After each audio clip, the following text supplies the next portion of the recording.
আসসালামু আলাইকুম ওয়া রাহমাতুল্লাহি ওয়া বারাকাতুহু। সুবা সায়েন্স একাডেমির পক্ষ থেকে এসএসসি 2026 পরীক্ষার্থীদেরকে আন্তরিক শুভেচ্ছা ও অভিনন্দন। আজকে আমি আলোচনা করব পদার্থবিজ্ঞান চতুর্থ অধ্যায় শক্তি নিয়ে। তো শক্তি আসলে কি? এই শক্তি নিয়ে আজকে আমি আলোচনা করার চেষ্টা করব। তো শক্তির যাবতীয় জিনিসগুলো আজকে এই ক্লাসটা দেখলে তোমরা ইনশাআল্লাহ পেয়ে যাবে। তো দেখো, এর আগে মানে গত লেকচারে আমি কাজের A to Z করাইছিলাম।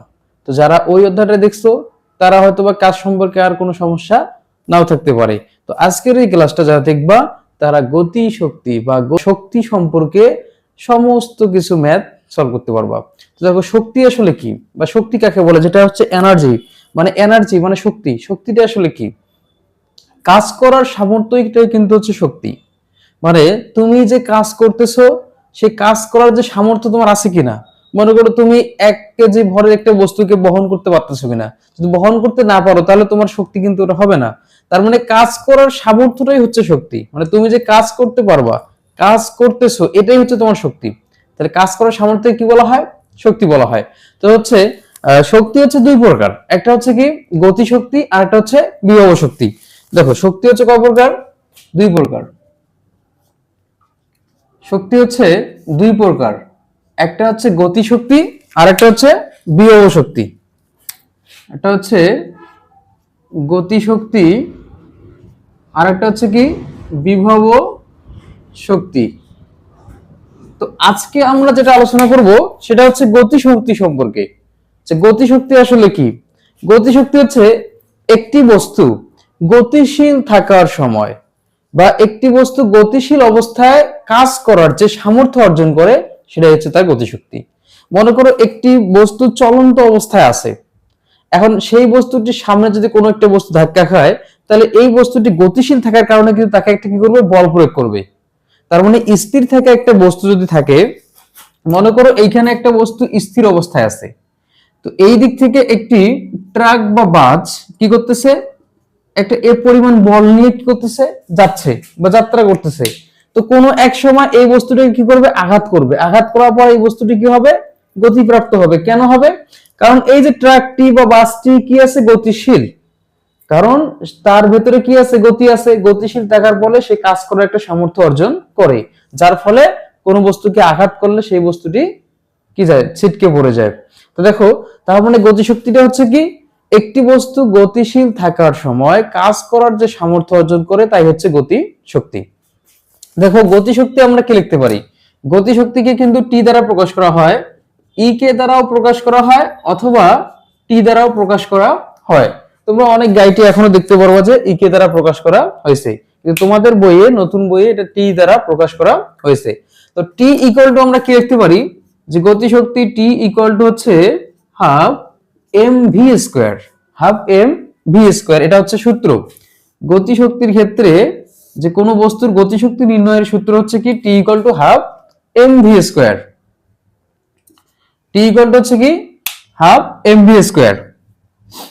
তো দেখো, টি ইকুয়াল টু আবার আমরা কি লিখতে পারি?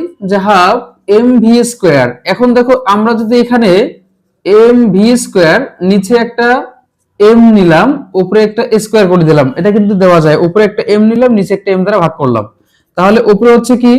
এম ভি, তার উপর স্কোয়ার, নিচে হচ্ছে টয়েস এম। তো দেখো, এম ভি কে আমরা কি লিখতে পারি? পি লিখতে পারি। তার মানে পি স্কোয়ার ডিভাইডেড বাই হচ্ছে টয়েস এম। তার মানে টি ইকুয়াল টু আমরা কি লিখতে পারি? যে পি স্কোয়ার ডিভাইডেড বাই হচ্ছে টয়েস এম। এটাও হচ্ছে তোমার গতিশক্তি নির্ণয়ের সূত্র। তো এই সূত্র দুটো তুমি লিখে নাও, যে এটা গতিশক্তি টি ইকুয়াল টু হচ্ছে হাফ এম ভি স্কোয়ার, আবার গতিশক্তি T equal to P square divided by twice M লেখা যায়। এখন দেখো, তুমি যদি গতিশক্তির এই সমীকরণ থেকে তুমি বেগটা নির্ণয় করতে চাও তাহলে কিভাবে নির্ণয় করবা? তুমি গতিশক্তি টি ইকুয়াল টু কি জানো? গতিশক্তি টি ইকুয়াল টু হচ্ছে হাফ এম ভি স্কোয়ার। দেখো, দুটো এখানে কি অবস্থায় আছে? ভাগ অবস্থায়। সমানের দিকে কি হবে? গুণ হবে। তাহলে হচ্ছে টয়েস টি ইকুয়াল টু হচ্ছে এম ভি স্কোয়ার। এখন দেখো, এমটা এখানে কি অবস্থায় আছে? ভি স্কোয়ারের সাথে গুণ অবস্থায়। সমানের দিকে গেলে কি হবে? ভাগ হয়ে যাবে। তাহলে কি হয়? তাহলে আমরা লিখতে পারি যে ভি স্কোয়ার ইকুয়াল টু হচ্ছে টয়েস টি ডিভাইডেড বাই হচ্ছে এম। এখন দেখো, সুতরাং ভি ইকুয়াল টু আমরা কি লিখতে পারি? ভি ইকুয়াল টু হচ্ছে root over twice T divided by হচ্ছে এম। এটাই হচ্ছে তোমার বেগ নির্ণয়ের সূত্র। তার মানে গতিশক্তির ক্ষেত্রে তুমি এই সূত্র দিয়ে কিন্তু বেগ নির্ণয় করতে পারবা। তো দেখো এই যে গতিশক্তির ক্ষেত্রে T equal to half M V square, যখন ভরবেগ দেওয়া থাকবে T equal to P square divide by twice M, আর যখন বেগ বের করতে বলবে তখন আমরা এই সমীকরণগুলোর সাহায্যে নির্ণয় করতে পারবো। আশা করি বুঝতে পারছো। তো দেখো এর একটা ব্যাখ্যা তোমাকে দেই যে তোমাকে কিভাবে গাণিতিক তুমি সলভ করবা, যে গাণিতিক তুমি কিভাবে সলভ করবা। দেখো তোমাকে বললো যে 20 কেজি ভরের একটি বস্তুর 20 কেজি ভরের একটি বস্তুর গতিশক্তি 20 জুল হলে, 20 কেজি ভরের একটি বস্তুর গতিশক্তি, যে 20 কেজি ভরের একটি বস্তুর গতিশক্তি 20 জুল হলে, কত জুল? 20 জুল হলে এখানে কি পরিমাণ বেগটা, মানে ওই বস্তুটির বেগ কত, বা ওই বস্তুটির 20 কেজি ভরের একটি বস্তুর বেগ কত হলে এর গতিশক্তি 20 জুল হবে, তোমাকে এটা নির্ণয় করতে বললো। তো দেখো এখানে তুমি কি পাইছো, এখানে বস্তুটির ভর তুমি পাইছো m ইকুয়াল টু হচ্ছে 20 কেজি, আর এই যে 20 জুল যেটা তুমি পাইছো এটা হচ্ছে কি গতিশক্তি। তো গতিশক্তি ই কে অথবা টি ইকুয়াল টু হচ্ছে কত, 20 জুল। তোমাকে কি বের করতে হবে, ভি, ভি ইকুয়াল টু হচ্ছে হট। আমরা একটু আগে যে সূত্রটা জানলাম, কি জানলাম, যে আমরা যেটা, তুমি যদি সূত্রটা মনে নাও থাকে তুমি গতিশক্তির সূত্রটা দিয়ে কিন্তু বের করতে পারবা, যে ওইন আমরা জানি, আমরা কি জানি, টি ইকুয়াল টু হচ্ছে হাফ এম ভি স্কোয়ার। তো এখান থেকে তুমি এই যে ক্যালকুলেশন করে ভি ইকুয়াল টু হচ্ছে root over twice T divided by হচ্ছে এম তুমি লিখতে পাবা।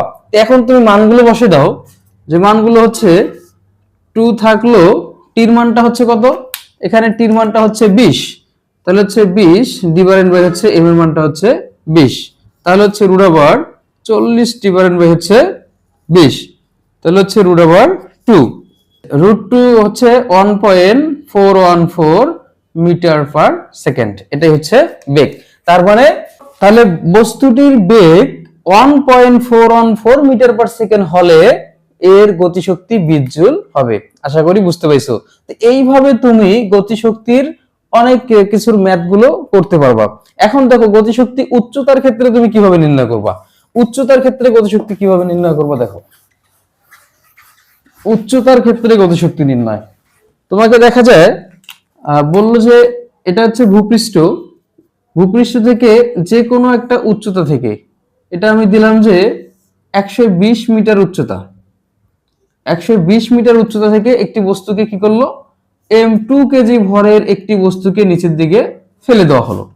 তো এই বস্তুটি মনে করো এই যে এ অবস্থান থেকে এই জায়গায় বি অবস্থানে আসলো, এখানে বস্তুটি 20 মিটার দূরত্ব অতিক্রম করলো। কত মিটার দূরত্ব, 20 মিটার দূরত্ব অতিক্রম করলো।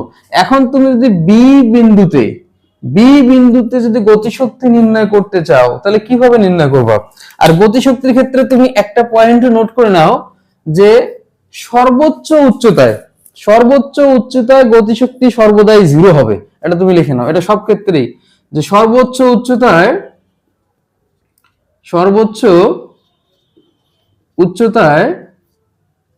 গতিশক্তি ই কে অথবা টি ইকুয়াল টু হচ্ছে 0 জুল। এটা কিন্তু সব ক্ষেত্রে একই, মানে ধ্রুবক থাকে আর কি, মানে সর্বোচ্চ উচ্চতায় গতিশক্তি 0। কেন 0? একটা বস্তুকে যদি তুমি সর্বোচ্চ উচ্চতা থেকে ফেলে দাও তার মানে কি আদিবেগ 0, এই জন্য তার গতিশক্তিটা কি হবে, 0 হবে। আবার একটা বস্তুকে যদি উপরের দিকে নিক্ষেপ করো, সর্বোচ্চ উচ্চতায় যখন বস্তুটি উঠবে, যতক্ষণ পর্যন্ত বস্তুটির বেগ 0 হবে না ততক্ষণ পর্যন্ত উপরের দিকে উঠবে। তো যখন বস্তুটির বেগ 0 হবে সেটাই হচ্ছে কি সর্বোচ্চ উচ্চতা, তার মানে সর্বোচ্চ উচ্চতায় বেগ কি থাকে, 0 থাকে। আর সর্বোচ্চ উচ্চতায় বেগটি 0 থাকার কারণে গতিশক্তিটা 0 হয়। আশা করি বুঝতে পাইছো। তাহলে এই বি বস্তুতে তুমি কিভাবে গতিশক্তি নির্ণয় করবা। দেখো বি বিন্দুতে গতিশক্তি নির্ণয়ের ক্ষেত্রে তুমি দেখো এখানে আদিবেগ ইউ ইকুয়াল টু হচ্ছে 0, মানে এ অবস্থানে বস্তুটি কি ছিল, এ অবস্থানে বস্তুটির আদিবেগ ইউ ইকুয়াল টু ছিল 0 মিটার পার সেকেন্ড। এই যে বি অবস্থানে আসার পরে কিন্তু একটা বেগ প্রাপ্ত হয়েছে, সেটাকে আমরা ভি ধরলাম। এখন দেখো এ থেকে বি তে আসতে কতটুকু দূরত্ব অতিক্রম করছে, 20, তাহলে এইচ ইকুয়াল টু হচ্ছে 20 মিটার। আর এখানে উচ্চতার ক্ষেত্রে অভিকর্ষ ত্বরণ g = 9.8 মিটার সেকেন্ড ইনভার্স 2 কাজ করবে। তাহলে এই সূত্রের সাহায্যে আমরা যদি v এর মানটা নির্ণয় করি তাহলে কিভাবে নির্ণয় করা যায়? আমরা জানি v² হচ্ছে u² প্লাস 2gh। তো দেখো আমাদের লাগে v² এর মানটা, তাহলে ইউটা হচ্ছে কি 0, 0 হলে পুরোটাই 0 হবে, তাহলে হচ্ছে 2gh। তো আমরা v² এর জায়গায় v² হচ্ছে 2gh লিখতে পারি। তাহলে সুতরাং তুমি গতিশক্তি T লিখতে পারো যে হাফ mv², আর v² এর জায়গায় তুমি কি লিখতে পারো যে m 2gh। তার মানে 2 কাটা যায়, তার মানে তুমি mgh লিখতে পারবা। দেখো mgh তুমি কখন লিখতে পারবা? যখন এই যে উচ্চতার ক্ষেত্রে a বস্তু থেকে b বস্তুতে আসবে, তখন তুমি গতিশক্তি T হচ্ছে mgh লিখতে পারবা। আশা করি বুঝতে পাইছো। h টা হচ্ছে কোনটা? এই যে a থেকে b তে আসতে যতটুকু দূরত্ব অতিক্রম করবে।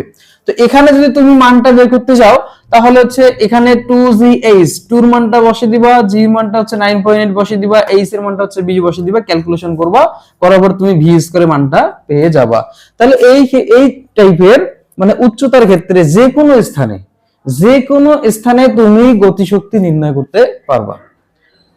তো গতিশক্তির যতগুলো মেয়াদ আছে তুমি যে কোনো স্থানে এইভাবে তুমি গতিশক্তি নির্ণয় করতে পারবা। আশা করি বুঝতে পাইছো। তো আজকের এই ক্লাস এখানেই সমাপ্ত ঘোষণা করছি। আল্লাহ হাফেজ।